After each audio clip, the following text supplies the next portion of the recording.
Bonjour et bonsoir, j'espère que vous allez bien, moi de mon côté ça va. Bienvenue sur la chaîne du Psychospirit, merci pour les nouveaux abonnés, merci pour tous ceux qui like les vidéos, très important, ceux qui les commentent et ceux qui les partagent. Aujourd'hui nous allons parler d'un membre influent de la fameuse meutienne, la famille dysfonctionnelle. Et il s'agit de qui?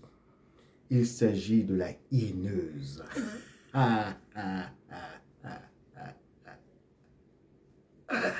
C'est qui la hyéneuse? La hyéneuse, c'est une hyène dominante. C'est aussi celle-là qu'on appelle l'enfant roi. Dans les familles de pervers narcissiques typiques, les meutiennes, selon le vice-versa, selon ses analyses et ses observations, nous avons la sœur aînée, qui est justement la remplaçante de la maman hyène. Nous avons aussi dans d'autres cas de figure où ce sera un homme, où ce sera un cadet. Mais aujourd'hui, nous allons nous concentrer sur la hyéneuse, donc la sœur aînée de cette famille. Et dans d'autres publications, nous avons aussi parlé dans le cas de figure où ce serait un homme, ou ce serait également un cadet ou une cadette. Alors, c'est qui la hyéneuse? La hyéneuse, déjà, comme son nom l'indique, est une hyène haineuse. C'est une grande sœur qui a grandi dans la malice, qui a grandi dans aussi cette famille étant toujours choyée. Et dans l'esprit de la grande sœur, de cette hyéneuse, elle aurait aimé être la fille unique. Donc, c'est pour cela qu'elle hait ses frères et sœurs. Et cette hyéneuse, donc, nous parlons de la remplaçante de la maman hyène. Cette hyéneuse, justement, a un cœur très noir. Elle manque beaucoup d'empathie. Elle n'a pas d'amour. Pourquoi? Parce qu'elle a grandi dans un environnement très toxique où déjà sa maman lui a appris à bouffer, à dévorer son propre papa. Oui, la maman hyène a justement castré son homme. Elle a montré à son enfant que le papa n'a pas d'importance. Le papa doit être justement à sa solde. Et l'enfant, justement, la hyéneuse, cette sœur aînée, a donc vu un papa complètement absorbé, un papa qui n'avait plus de substance. Et elle a su que c'est comme ça qu'elle doit traiter les hommes.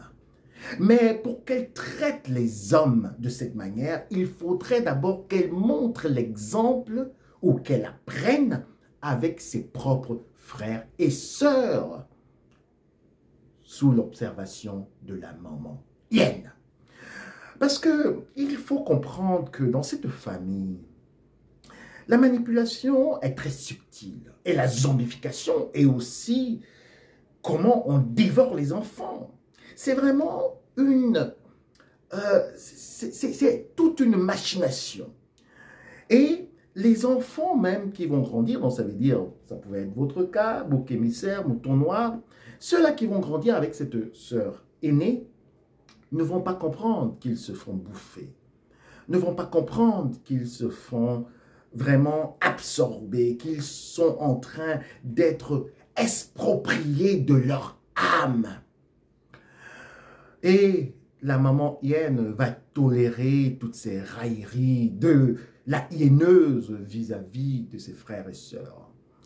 La maman hyène va tolérer toute cette malice, tout ce, on dirait, de nos jours, ce mobbing de la sœur aînée, de la hyéneuse vis-à-vis de ses frères et sœurs.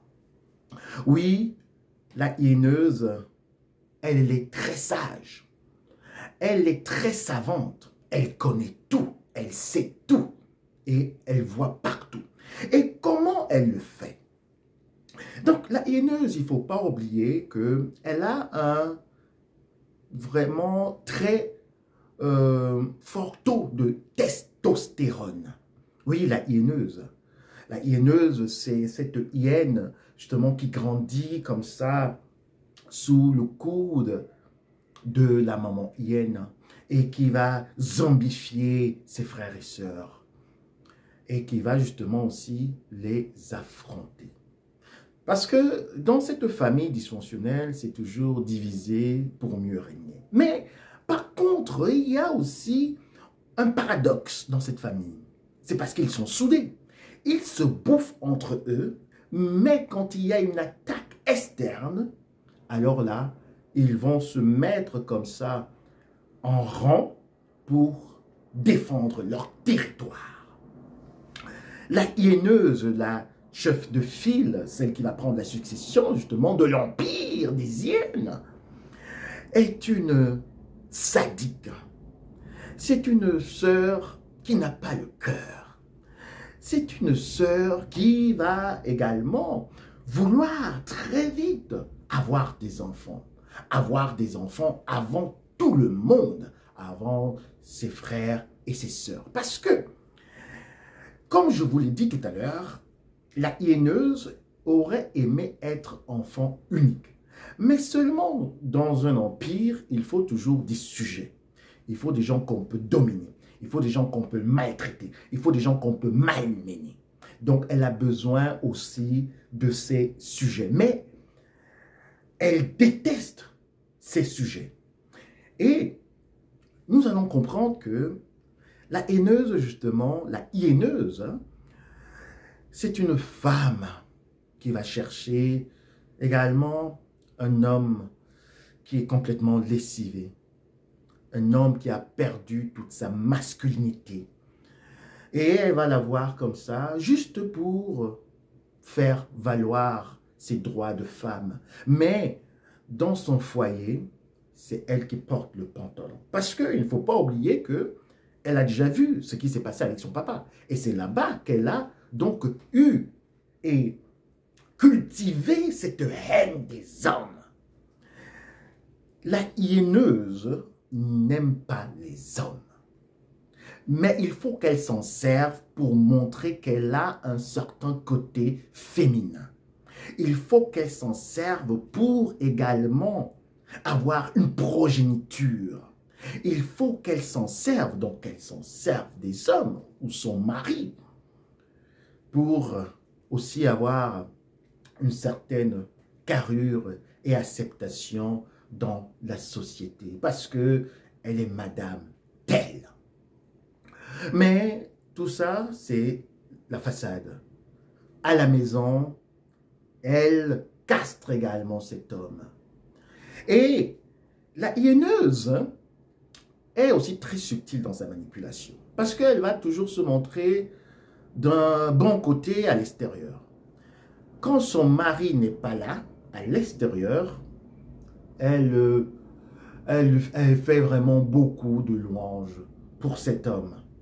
Mais quand il est là, c'est elle qui prend le dessus. C'est elle qui parle beaucoup. Et aussi, il ne faut pas oublier que la haineuse va faire aussi beaucoup d'écoles. Oui, parce que justement, elle a été motivée par la maman hyène et aussi sous couvert par le papa hyène. Donc, elle va quand même atteindre un certain niveau académique très important. Et il y a certaines filières que les hyéneuses vont choisir.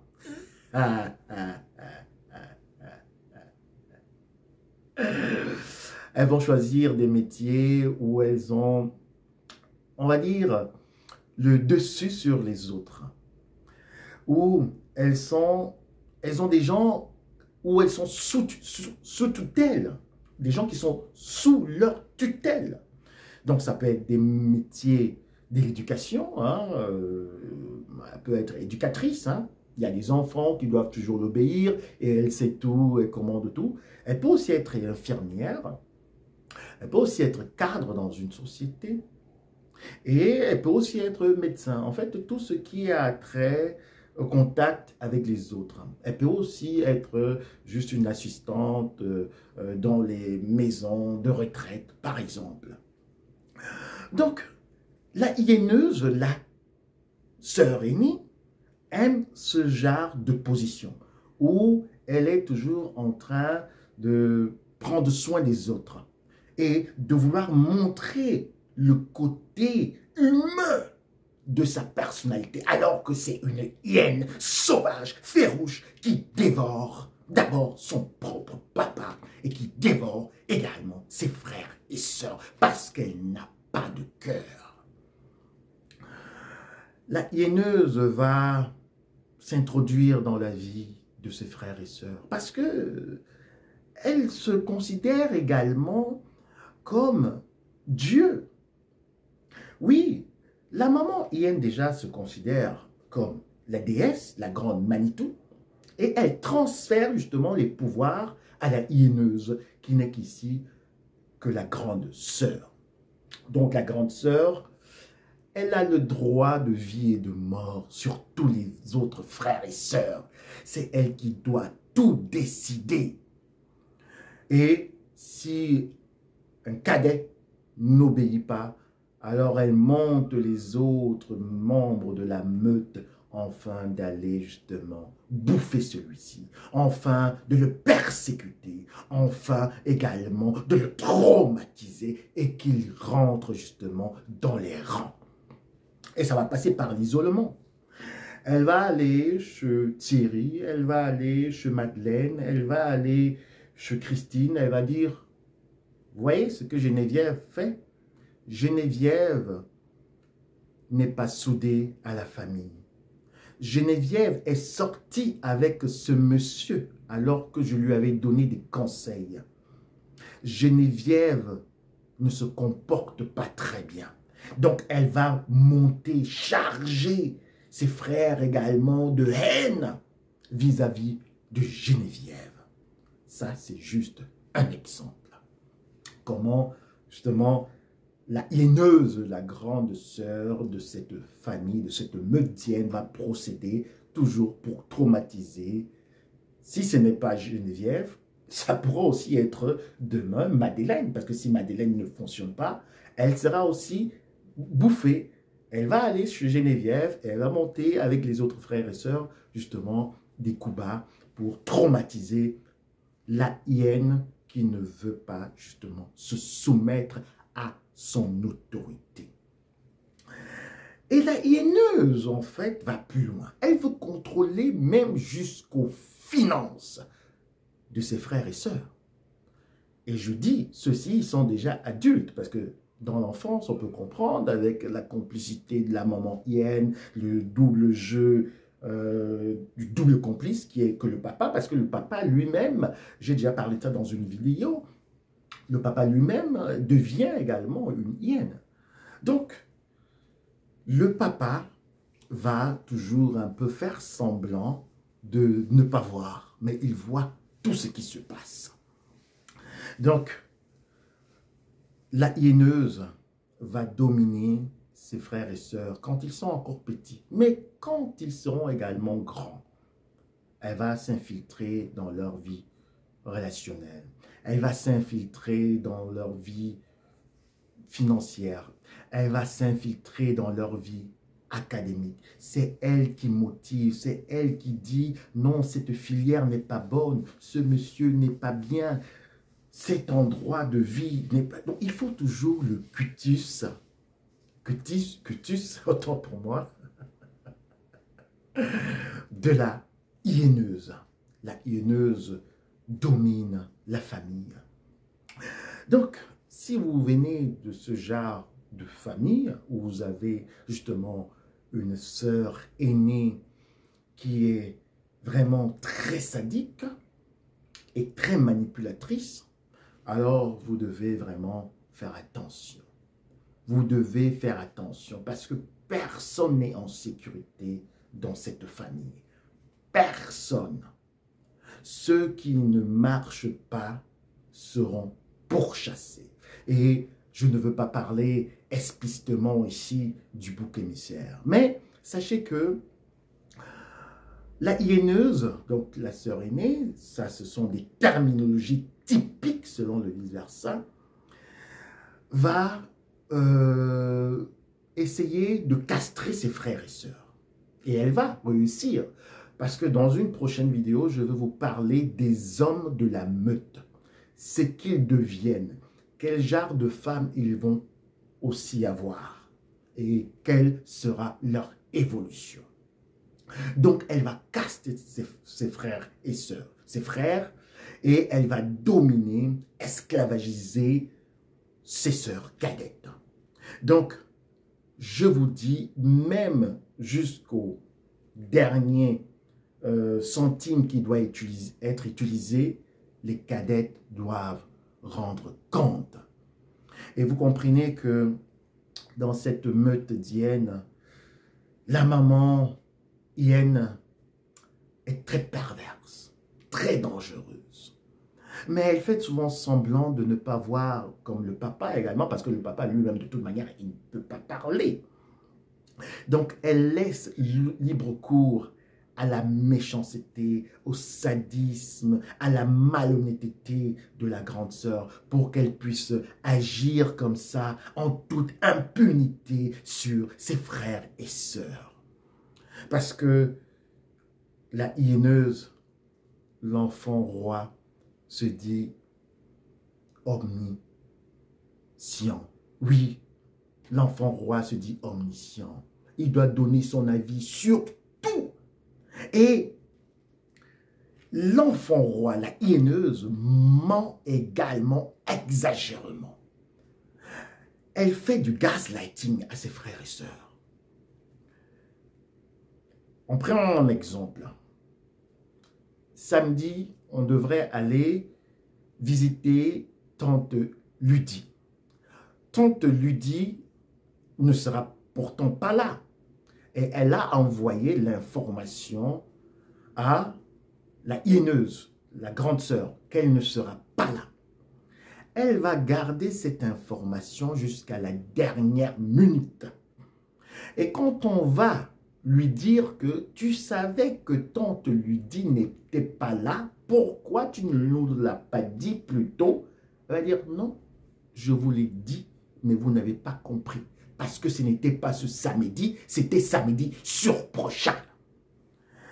Et il y a la tête des hyènes qui bug, des frères et sœurs qui bug. Est-ce qu'on a mal compris? C'était vraiment ce samedi? Est-ce que... Voilà, comment ça se passe? Donc, vous voyez comment la hyéneuse, la grande sœur aînée de cette famille, va faire du gaslighting. Elle n'a jamais dit ceci. Elle voulait dire ceci. Et c'est les autres qui ont mal compris. Et elle est toujours en train de se justifier parce qu'elle parle également beaucoup. Et vous savez que la bouche qui parle beaucoup ne manque pas de péché. Et c'est pour cela que je vais arrêter la vidéo. Maintenant, c'était pour parler de la hyéneuse, la grande sœur de cette famille. Nous allons revenir plus tard encore. Et nous allons aussi parler très prochainement des hommes castrés de cette meutienne. Qu'est-ce qu'ils deviennent? Entre-temps, je vous souhaite une agréable et excellente journée. Méfiez-vous de la grande sœur parce que c'est une sadomaso. À très bientôt, bisous, bye.